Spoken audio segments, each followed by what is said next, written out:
I pozdrav ljudi, evo nas ponovo u moje tutoriale. Danas ćemo pokazati kako napraviti, stvoriti najjači mač u Minecraftu. Ne treba vam komandni blok, samo trebate da ukucate ovo.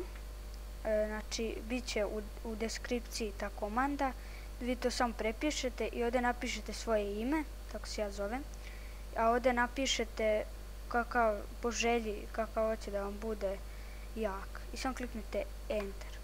I evo ja sam dobio neki mač, on je 2500 sharpness, a attack damage je plus 3132.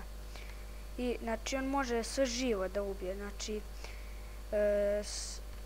i ajde da stvorimo ovog najjačeg, mislim nije baš najjači, i samo nešto da uradim, nećemo moći da ga stvorimo kao je najlakše. I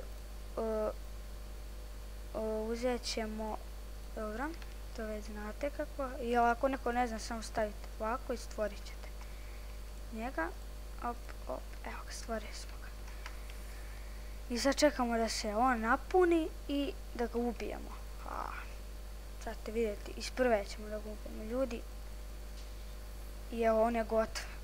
I dobili smo ovo Nether Star, dobro. I ljudi, to je bilo to za ovaj tutorial, jako zanimljiv tutorial, znači komentare za još ovakvih tutoriala, mogu nešto da napravim ili još koje komande, znam mnogo više. I vidjet ćemo u sljedećem tutorialu ili gameplayu. I zdravo ljudi, doviđenja.